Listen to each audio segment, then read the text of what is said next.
Okay, so I'm going to try and talk about the Republic. And of course, it's daunting for someone who's taught it for decades, thinks about it, applies it to current events, to all the different societies and history, blah, blah. It's just overwhelming to think about what I am going to say as opposed to what I could say. So I'm desperately going to try to limit this to just a couple videos and hope for the best. Um, Again, for those of you who are professionals, my attitude is to think synthetically. That's Plato's way. So instead of analytically ripping apart somebody's position, which is what the sophists do, they get into a boxing match and they split hairs. The idea is to be synthetic. Um, Assume that what I say is not nearly everything I've thought about, and just keep adding, ask questions that keep adding to the view, the vision. And for those of you who are not professionals, they're just ideas and they're triggers for insight. That's the way wisdom literature is. And I read the Greeks for how they read themselves, how what they were. They were a tradition where the highest value was wisdom. And so it makes more sense to compare them to Hinduism or Buddhism or Confucianism or even, uh, well, I prefer doing that to the religions of the book for a variety of reasons. But you can. Obviously, I was raised as a Methodist preacher's kid, and the virtues I was taught fit very closely. That's why I went into Greek philosophy. So clearly, there's a link. So, anyway, what I'm going to do is pick up on these themes that I've been talking about. We're in the Republic, and then just talk a little bit about the Republic. So, I've said that the themes of the two roads, the divided line, and the cave are present in all the dialogues. And the ion paper tried to assume and show how it plays itself out. So, and also the Republic is divided into thirds. This is explicit. And then one third of the way through, Socrates literally says we have to start all over from a new archai, a new beginning, a new first principle. He describes the first principle. And then Glaucon doesn't get it, and they go back. It's very explicit. They say, oh, we have to return. The beginning of Book 8, they say, oh, we need to pick up where we left off before. So the Republic just makes explicit what's implicit in the other dialogues. The other thing is tragedy. The dialogue is set right after Sparta has surrendered unconditionally. So, for the first time. So the Athenians have all the power. And and so they are going to reveal what they really care about. They could make a reasonable treaty with Sparta. They could say, look, we believe in equality, we believe in the natural powers of the human psyche, and we believe the best cities are designed to cultivate those powers to the highest level possible. We do not agree with you that victory in war and patriotism are the ultimate values. We will not let you militarize because we have fear of our own security, but we will let you govern yourself, and we will encourage you to develop the kinds of institutions we have. We will try to argue with you that are why you should move in the direction that we are. That would be the reasonable thing to do. The thing to do that would reveal yourself as a flaming hypocrite, as a society that really values power or wealth or especially getting those last digs in at the end, like Homer tried to show the Achaeans, don't do this, like the tragedies tried to show them, don't do this. You'll be tempted to do this. Don't do this. That's what they did. Were they learning from Homer? No. Which we see, right, in Ion and in the way Glaucon and Adimantus describe how their elders are teaching Homer. Nope, they didn't learn the lesson, so they wrote a vindictive treaty. Sparta refused and regrouped and eventually won. So you couldn't have written a better tragedy than what actually happened to Athens. Um, right, so history stuck it to them and exposed them for the hypocrites that they were. So this dialogue, the Republic, is set right at that moment when they had the possibility, the power to make good on their supposed beliefs and or to expose themselves as the same as anybody else. And of course, when Glaucon and Adimantus say everybody's just out for themselves, that's revealing that Athens was a mini, everybody was a mini tyrant. So Athens was a bunch of mini tyrants long before the city actually revealed their true nature and spirit. They really had gone corrupt way before it became obvious. Okay, so the other theme is what I call the 6 cities. Every dialogue includes 6 cities because the Republic has it sees an analogy between the city and the soul, and that's how they have their conversation. So there is an analogy between the city and the soul throughout the dialogues. When Ion turns out to be a flatterer, he also is living in a city where the citizens like to be flattered, right? So each dialogue has the city inside of Socrates' soul, the city inside of the soul of the reader, the person engaged with the text, the city that's described in the dialogue, and in the Republic they are sitting around a table, and it's 12 people. It's a decent number of people, I think 11. So they are a mini city, but even when it's just Ion and Socrates, it is a city. It's a gathering of people. And then there's the city of Athens, or wherever the dialogue is set. And then there's the city of the people who you're reading Plato with. Often Plato knew, the dialogues are his educational system, the dialectical part of his education, so he would always have a classroom of students. So that would be a little city. And then the city that the students live in. And for the actually a lot of Plato's students, the students came from different city-states. So you have to talk, everything has all of these other implications and all of these analogies between the city and the soul. And what? I think Socrates' soul should be part of it, because that's the one that's the lodestone against which you compare yourself and your mini city classroom, and then the guide against which you would try to move forward. So there's 6 cities, or did I say 7?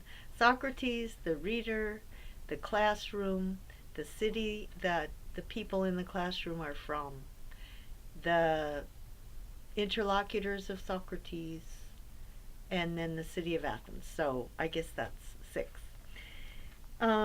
Okay, And then the next thing is the two roads, and then the divided into thirds, and then the fact that the republic is ironic.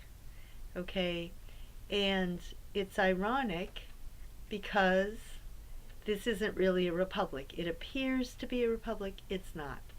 And this is in two senses, which I think is interesting.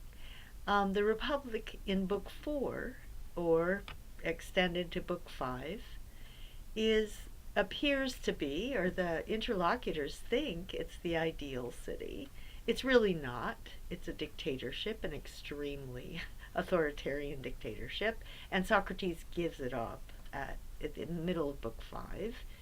Um, but obviously the vast majority of Plato's readers do not, which is shocking to me, but anyway.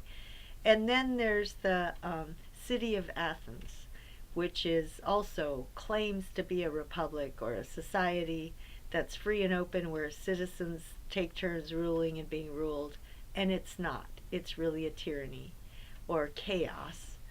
Well, it's a democratic city in Book 8 of the Republic where everybody seeks whatever they want, and it's heading for collapse and then heading for becoming ruled by a very authoritarian leader, because once it collapses, people will agree to strong authority to bring back social order. So it's a joke, right? Athens is not a republic, and the ideal city is not a republic. Athens has too much freedom, which is going to lead to chaos and then tyranny, and the ideal city has too little freedom. And it's funny and ironic that the interlocutors live in a society where they're given a lot of freedom and supposedly they value it, but in their minds they fantasize about a city where there's no freedom, except they always assume they're going to be the rulers, not the ruled. So they have fantasies of power. And of course, all that leads to is that everybody loses except one.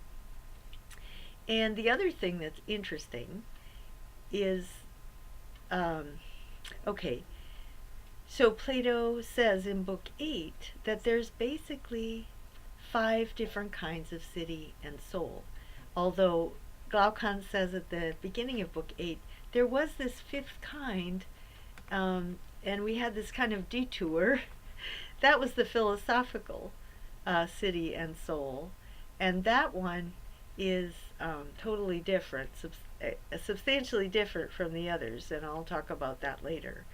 But the timocratic city is run by a small group of people who value honor and glory in war, and who will take the city to war for empire building, for power.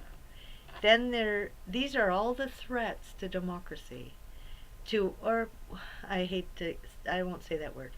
They're the threats to a flourishing society, a society of self-sufficient citizens who rule and are ruled in turn, who avoid greed and power lust so that they are not attacked and they don't attack. And so they are self-governing and self-sufficient.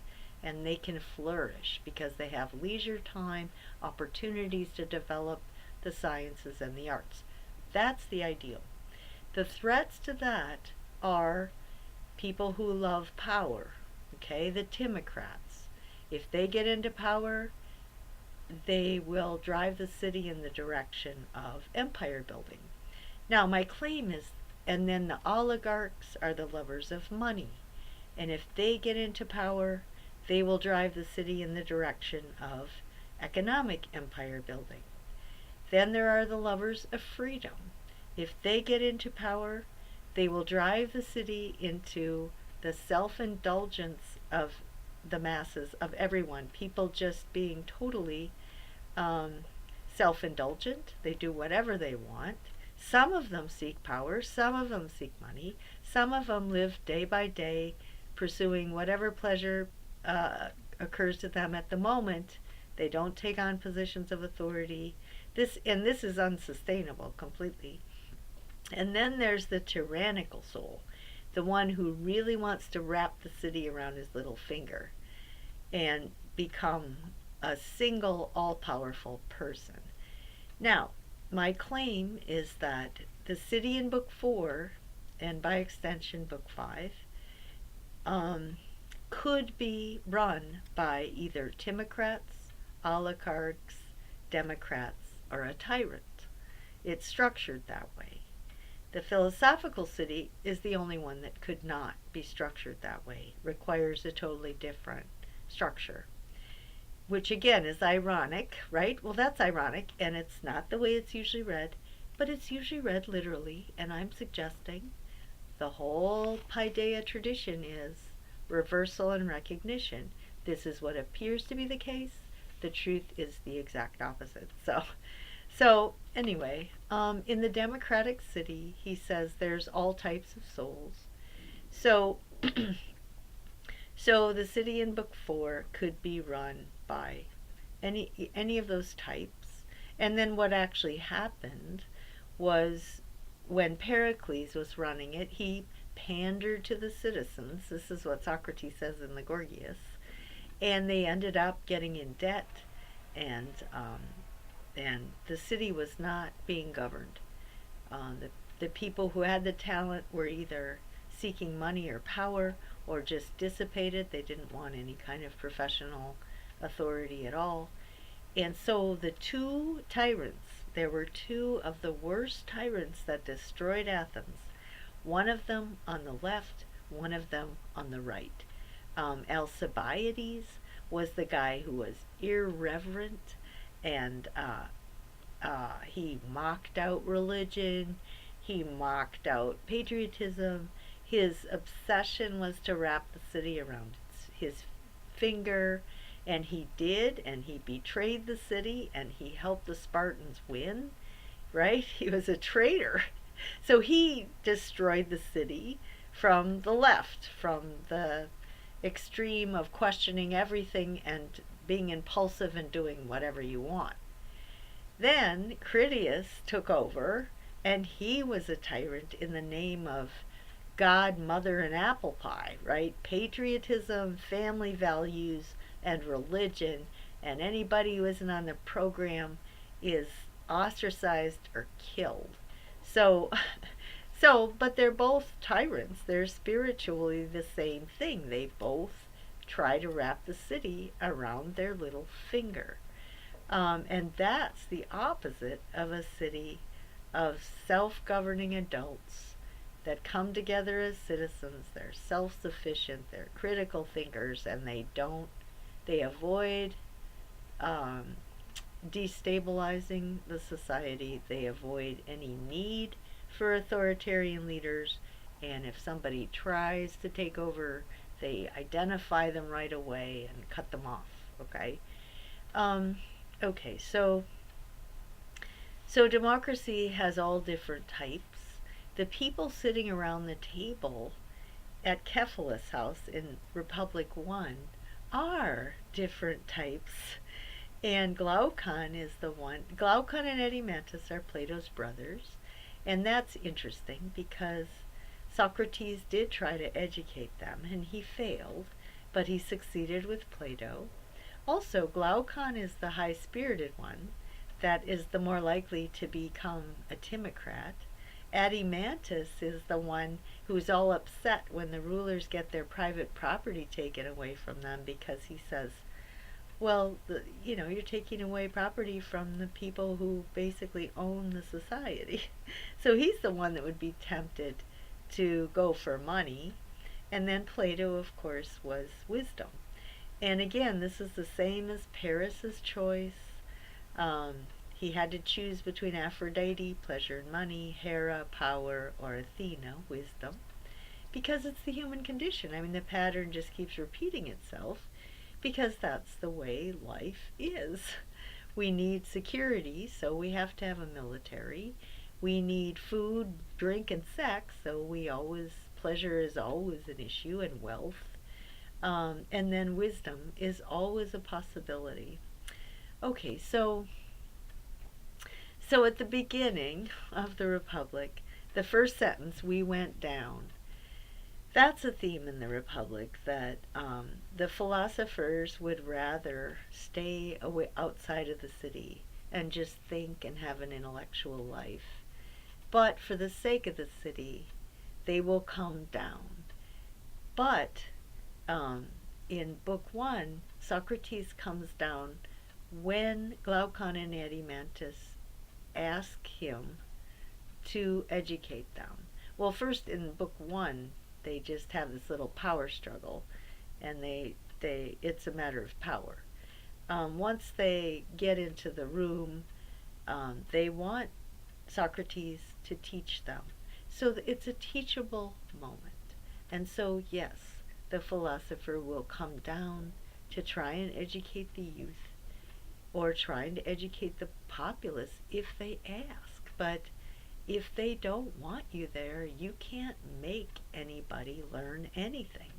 And you cannot shove anything down their throat. So there had to be that teachable moment where either the masses or the adults or the young people think the philosopher knows something that they ought to know, and then you'll try, but you won't be particularly deluded about how successful you might be. So, Socrates, we went down. Then he goes to the home of Cephalus. Cephalus is a foreigner who makes swords and shields and is very wealthy, 1,200 slaves. And Pericles asked him to come because he was a very good businessman. And Socrates says, he goes to the house of Cephalus. He says, wow, Cephalus had gotten a lot older since I saw him last. And I am obviously in my 60s, early 60s. But yeah, I have those experiences, especially people like 10 years older than me or 15. If I haven't seen them for a few years, they look older. So I understand that. And so Socrates says to him, so Cephalus, you're coming to the end of the road of life. Tell me about it. What's the road like? And this is going to take so long, but I can't resist because it's such a wonderful image. He says, well, I get together with my old geezer friends, and they're all moaning and groaning because they can't get it off anymore. They see a pretty girl and they don't have any virility left. And they can't drink that much. It just gives them aches and pains. And they're all grousing about that, and they're talking about the good old days. And Cephalus says, I'm so happy not to have that slave of pleasure, on my back. I'm mellowed out. I'm really much happier now. And Socrates says, well, Cephalus, it's easier for you to handle old age because you're wealthy. And Cephalus says, well, okay, I get that. I mean, if you were poor, it would be more difficult. But on the other hand, you could also have wealth and still have that lousy attitude. So maybe wealth is necessary but not sufficient. Um, and then Cephalus, when he's talking about the road of life, and this is really important, I mean, truly, the difference between Cephalus' account of the road of life and Socrates' account is fundamental, and it runs through all of Plato's dialogues. It's the difference between the cave and the light. Um, he talks about sex and drinking. When I was younger, that's what I thought about, and and now that I'm getting older, I'm all those that my elders were telling me, you're going to go to hell, the gods are going to get after you, uh, eternal life is going to be one horrible experience unless you shape up. And when I was young, I didn't pay any attention to them, but now I'm starting to get scared. So he left to go sacrifice to the gods after a while because that's what mattered to him. And according to Glaucon and Adimantus' reading of Homer, the fact that he had a lot of money meant he could buy his way into a better spot in Hades. And that somehow Homer says that. Okay. Um, and then Cephalus says, um, well, I'm glad that my grandfather had a fortune and then my father sort of squandered it. So I'm proud of the fact that I was able to bring the family fortune back to about the level that my grandfather had, and I can pass that on to my grandchildren. And I know people who have inherited a family fortune, and the ones I know think like that. Like you're irresponsible if you don't um, pass down the same amount that was passed down to you or more. Uh, okay, and but Cephalus doesn't care that the way he was able to enrich himself was because Athens is in all these wars. And and at this point in time, it's been an unjust war. I mean, they've been the aggressor against Sparta. But Cephalus just makes money, he's a foreigner. He doesn't care. He's just a good businessman. He sells a good product at a good price, and Pericles buys it. The Athenians buy it. No problem. And so he's proud of himself because he's passed on his inheritance. And now he can go bribe the gods. So, um, his idea of the road of life is sex, pleasure, money, wealth, power, war, that's just the way it is, and the fear of death. And that's the low road. But he just takes it as the truth about life. That's life. What else is there? Um, and then Socrates asks him to define justice, and he says, telling the truth and giving back what you owe. Okay? Oh, and Socrates says, well, what if you give someone, you borrow a gun from someone, and then they go mad and they want the gun back? Should you give it to them or not? It is what you owe, right? You owe it to them. And Cephalus can't follow the argument. That's when he says, okay, I'm going to give the argument to my son, Polymarchus, and I'm going to go bribe the gods. Okay, so what what is this question alluding to? This is where, if you understand the context, it has a lot of meanings. It has many meanings. But Plato's dialogues, you can read them without knowing the context, and it's a decent question. But if you do know the context, it's even more meaningful. And the historical context is always tied to an archetype. So this kind of thing happened in Athens and led to the fall of Athens, but it happens over and over again and has sometimes leads to a worse fall and sometimes not so much, but in general you want to avoid these things. So what he's indicating is that originally when Cephalus was selling his arms to the Athenians or the Greeks when they were battling against the Persians, that was a just war. They were attacked, and also the Persians had a less developed culture, so it was good that the Greeks won. But then they didn't follow through, and they stopped really living out what they thought was the reason their culture was superior. But anyway, so when Cephalus is selling arms during the Persian wars, that was just war, and that was fine. They needed armaments. But what do you do when the Achaeans go mad and they still want their guns, right? Do you give them the guns? Do you keep selling them armaments even when you think this is unnecessary? You're killing unnecessarily. You're going to create animosity and destruction. You're creating this terrible history. Well, Cephalus doesn't get it. He's just a good businessman. So he leaves and hands over the argument to his son. Well, Polemarchus defines justice as helping friends and harming enemies. And Socrates asks a few more questions. And what the emphasis was, especially in wartime and in banking, keeping their money.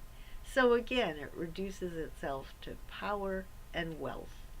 And Socrates says, the argument sort of ends up with um, you shouldn't harm anybody because it always comes back to haunt you, and it's wrong. And of course, hint, hint, the Athenians are about to harm the Spartans, and they shouldn't because it will come back to them. But mostly they shouldn't because it's wrong.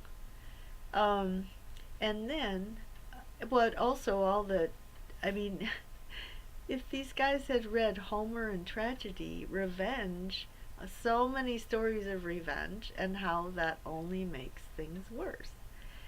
Okay, and then the problem with helping friends is, are you sure you know who your friends are? Isn't it more important to be wise, right? Justice has to be associated with wisdom because you don't know who your friends are.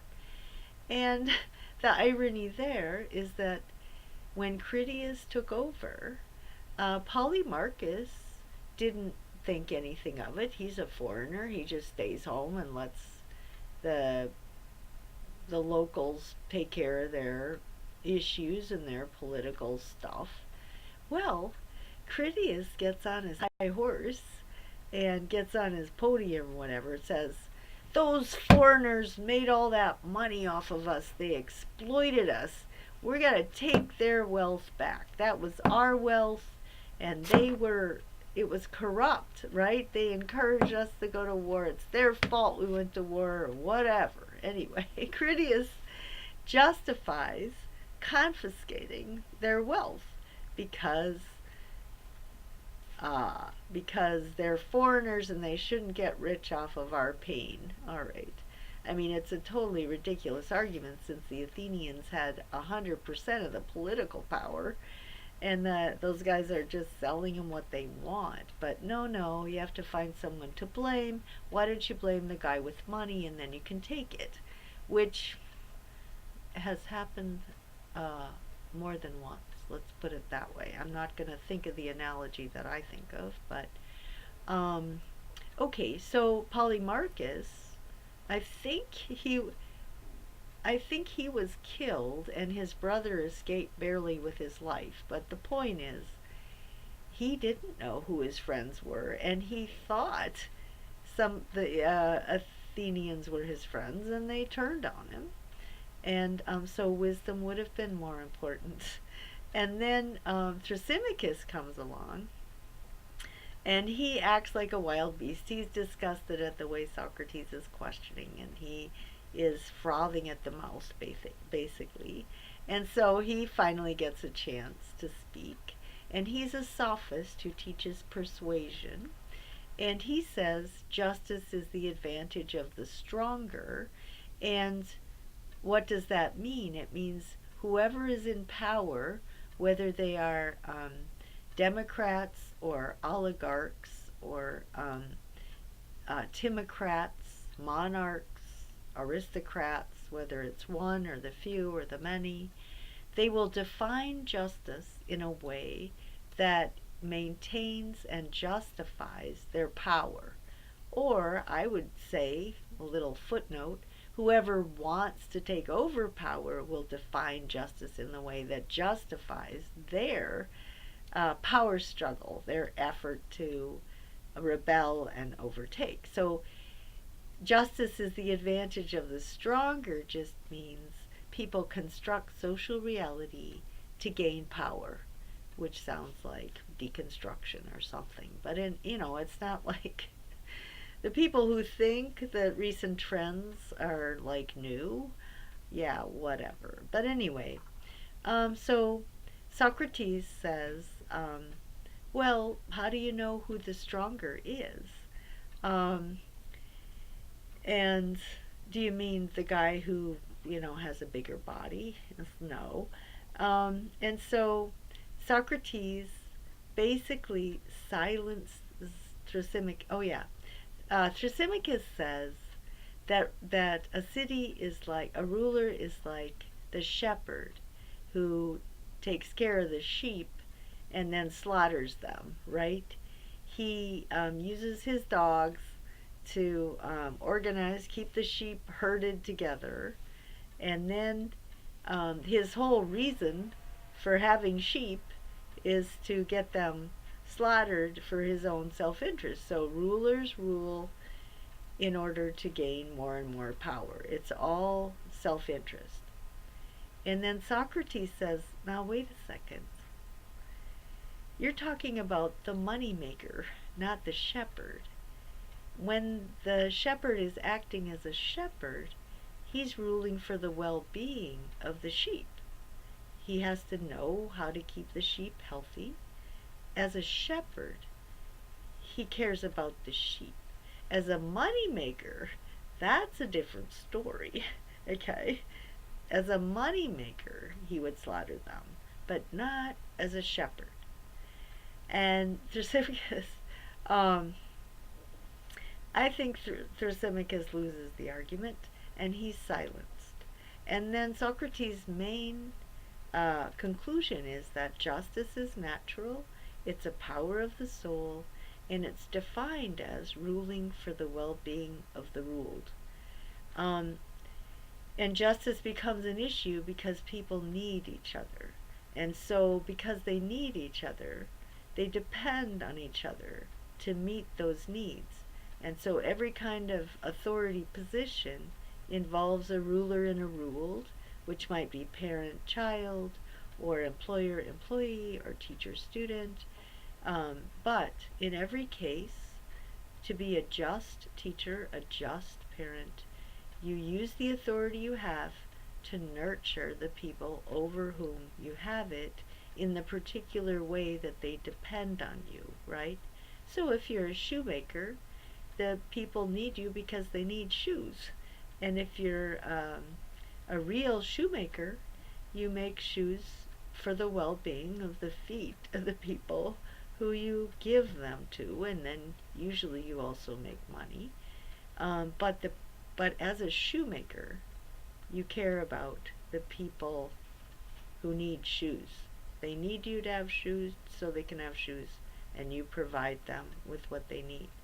So that's justice by nature. Okay, so the thing that's interesting is each one of those characters defined justice in the way that would justify their own power and privilege. So Cephalus, in his own mind, just told the truth and give back what you owe. I mean, what he means by that is that he gives to the gods and makes his way to Hades, or the right spot, and he just told the truth according to his understanding, and he did it in a way that made him look good. And okay, so, and then Polymarchus defined justice, help friends and harm enemies, in the way that justified his power and his especially in military and banking, because that's where their family was. And then Thrasymachus, the advantage of the stronger, he considers himself the stronger because he teaches people how to be persuasive, which is how they can maintain and justify their power, or justify moving into a position of power. So every one of them followed Thrasymachus's rule that people define justice in a way that justifies themselves. So they're all on the low road. What matters is sex, money, power, the pleasure, the fear of death, whatever. And they assume that's the only road. And then Socrates, however, implicitly, he redefines all of those definitions. You can completely define them in a way that's philosophical. So throughout Plato's dialogues, there's this equivocation on terms, okay? So when Cephalus says, tell the truth and give back what's owed, in a lot of ways, that is exactly what Socrates does in the Republic and also in all the dialogues. And as far as I know, I haven't studied the later ones, but all the ones set in Athens before the fall, Socrates is telling the truth, which is by nature we love wisdom. And he's giving back what he owes to the city, which is if people want him to come back and try to educate them and lead them out of the cave to the light, he will do that. He will give back what he owes. Then Socrates help friends and harm enemies. Well, first of all, he doesn't harm anybody. And then he does try to help his friends, which is philosophical friends. He tries to help anybody who's philosophically oriented to cultivate, to get the education they need so that they can be competent at ruling for the sake of the rule. They don't just have good intentions. They have skill, they have knowledge, they have studied, they can learn from the past, Plato's whole liberal education, dialectical education, so that when they go out there to actually rule, they'll be able to spot the issues, they'll be able to do what's best in the situation. So, but he has, so he agrees it's helping friends, but he has an idea of who the real friends are. And then the advantage of the stronger, of course. Who is the real stronger one? Well, Socrates, or the philosopher, is the one who's really stronger. So there are those who appear stronger because they have power, money, status, whatever. And then there's the ones who are really stronger because they have wisdom. And so right away you have the two roads and you have this equivocation on terms. So there's two kinds of stronger: the appearance of stronger, the reality of stronger.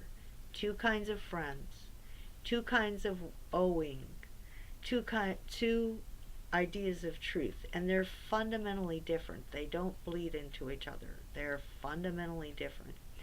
And then by the end of book one, Thrasymachus has been silenced, and Socrates takes over, really. And lots of scholars note that in the Republic, Socrates is really dominating the conversation more than he usually is. It's not as much of a dialogue. It's more of a monologue than usual. Now, I think he does have a lot of dialogue with Glaucon and Adimantus, but insofar as he takes more initiative and structures the argument more, he is acting as a philosophical ruler. So he has taken over power in Cephalus' living room, where the 11 people are sitting around the table, and he is ruling the little city philosophically. He's the Philosopher King. So that's, I think, all the way in the dialogues, that's also true in all the dialogues. Socrates is literally doing what they're talking about as they're talking about it. So he's exercising those powers of soul. Okay, in book 2, Glaucon and Adimantus say, that's when they say, Socrates, we've been bombarded with the opinions of Cephalus, Polemarchus, and Thrasymachus. Our elders are always telling us that what's natural is to seek money, power, fame, whatever. They tell us we should appear to be good because then we will get status, we will get the good job, we will get the promotion. You have to just appear to be religious, appear to be pious, appear to be whatever. That's all that matters, is appearances. And everybody's really out for themselves anyway, so they'll understand that. So it's all okay. The trouble is, we know, Socrates, that you don't live that way and you don't value that. So we want you to convince us we should love justice for its own sake as a natural virtue.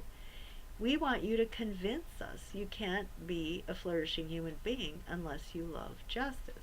And then they say, let's put it this way. Let's say the just person, the truly just person, gets a reputation for being unjust and gets killed or ostracized, which of course is ironic because it's exactly what happens. And let's say the perfectly unjust person has a reputation for being just, which is what happens with Alcibiades when the Athenians love him and worship him and do what he says, or Critias when he claims to love justice and know what justice is, or Pericles for that matter. The unjust people get thought of as just, and the just people get thought of as unjust. Okay, Socrates, tell us, even in those circumstances, that we should still love justice for its own sake, even under the worst circumstances, because otherwise you'd have an ulterior motive. Okay. So, Socrates says, wow, all right, I'll take you on, because Socrates is like that, and he proves that he is.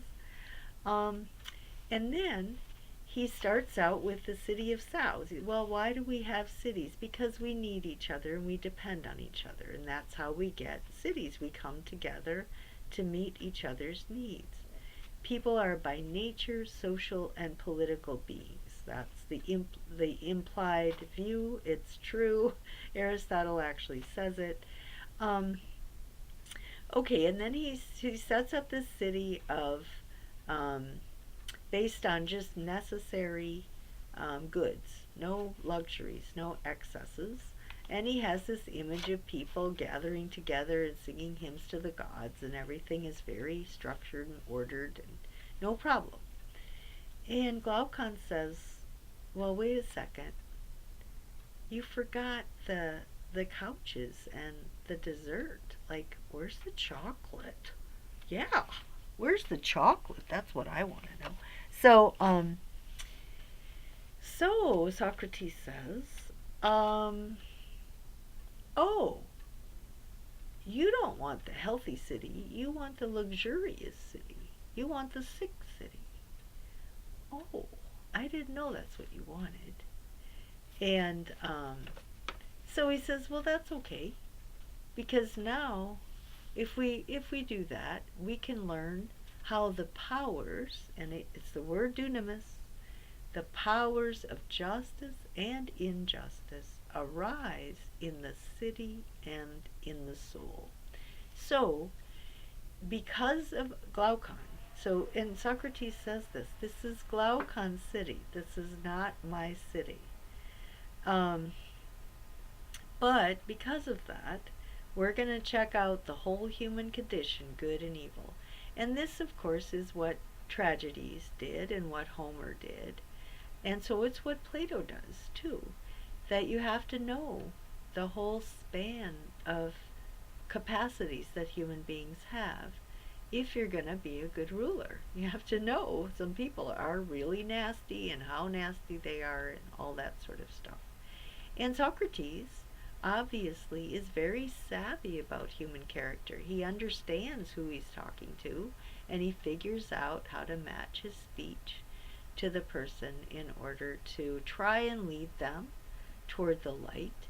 Now, I think it's pretty clear in his discussion with Cephalus, Polemarchus, and Thrasymachus that they're not interested. So he's not really interested in trying to turn them around. Basically, he silences Thrasymachus, and he scares off Cephalus. Cephalus isn't interested in argument, and Polemarchus is not a critical thinker or dialectical, so not interested. So he talks to them in the way he needs to get to silence them, so he can talk to Glaucon and Adimantus. It's a teachable moment for them. Okay, so so this is Glaucon City. It's not Socrates City. All right, so then in books 2 through 4, he talks about all these issues, education in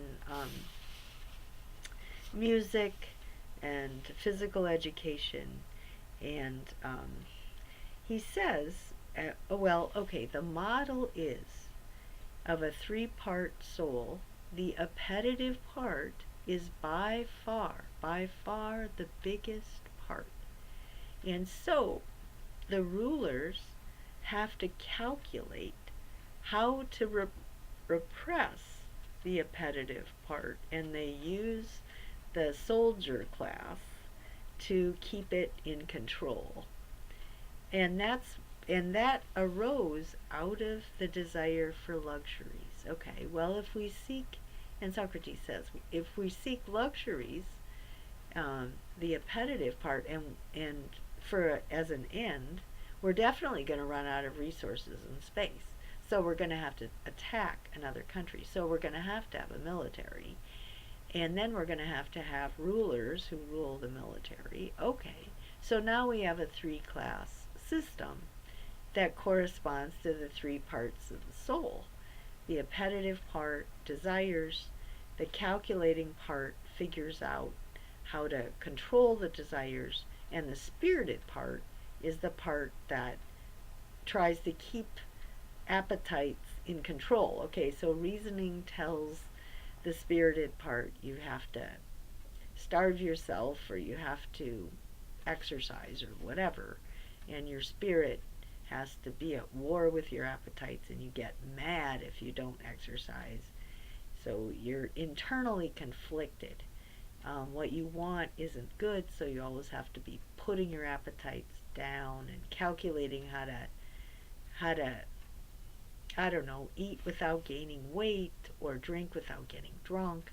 You're always calculating these things and trying to get yourself to follow your calculations. Um, but that's all based on that model of the soul was the natural result of assuming the appetitive part of the soul is by far the biggest.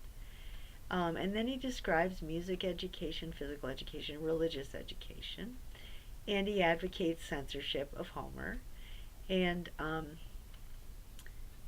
let's see.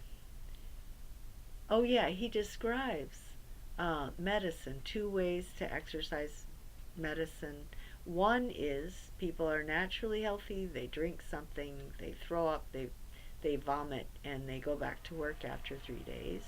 The irrational way is a whole art of pandering to people, making money with various potions and therapies so that people can um, eat excessively, drink excessively, and not suffer the consequences.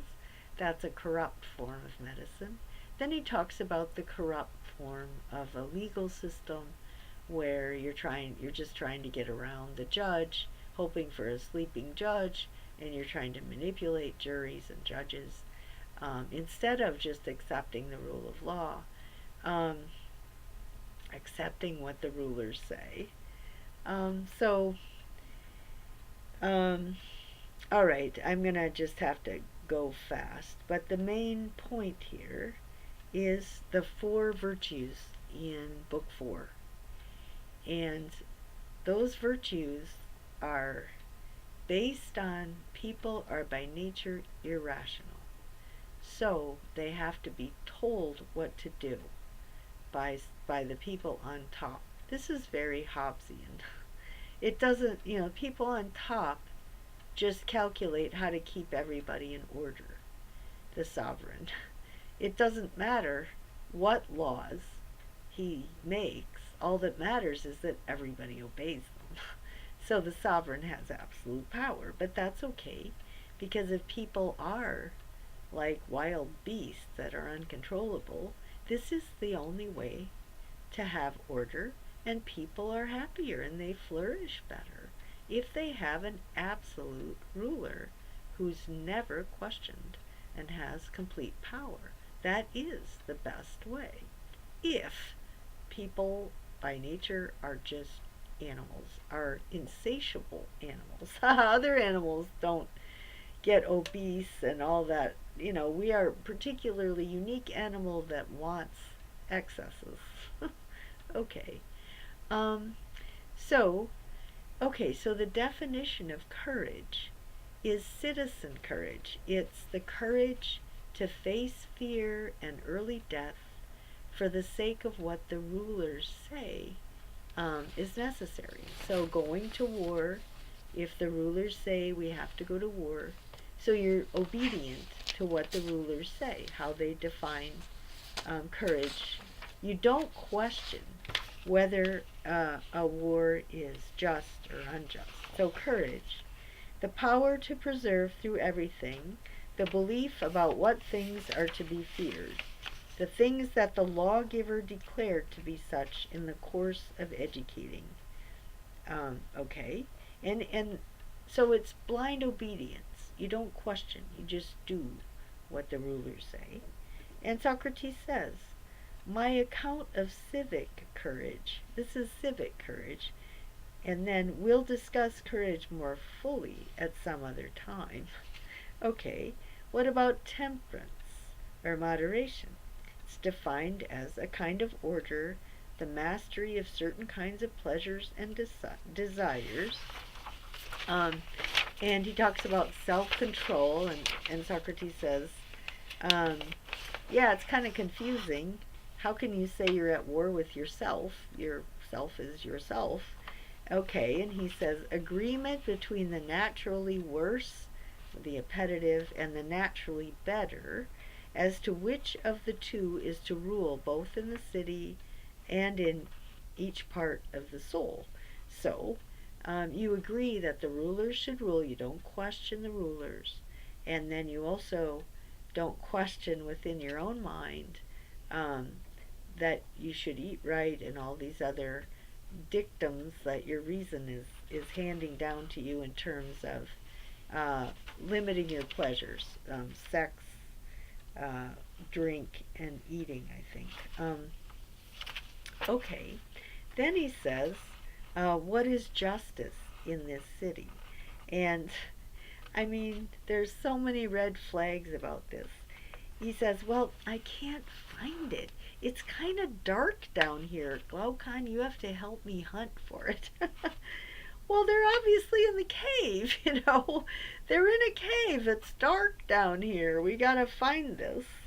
And what he finds is everyone does the job for which he's naturally best suited, doing one's own work and not meddling with what is not one's own. Of course, Socrates had a reputation for being a meddler. He was a stone carver that went and talked to powerful, wealthy aristocrats and embarrassed them. He was as far from this as you can get. And then, who gets to decide who's naturally best suited for what? The rulers do. The judges in the courts decide that no one should have what belongs to another or be deprived of what is his own, and no one changes classes or meddles in the other classes. So the rulers have a complete lock on what position in society people have. Every once in a while they might move someone up or down, and then they tell the myth of the metals, so they tell these noble lies. And then and then when they're discussing, does the soul really have these three parts? Socrates says, we will never get a precise answer using our present methods of argument. There's another longer and fuller road that does lead to such an answer. And the biggest red flag is that the rulers, what is it that the rulers have? The guardians, the definition of wisdom, knowledge of guardianship is translated good judgment, but it's actually the same word Thrasymachus uses in Book 1 for the perfectly unjust person that gets a whole city at his feet, because he defines justice as everything that will end up with, that's why I have to have absolute power. And this is the same word used in book 4, so this should definitely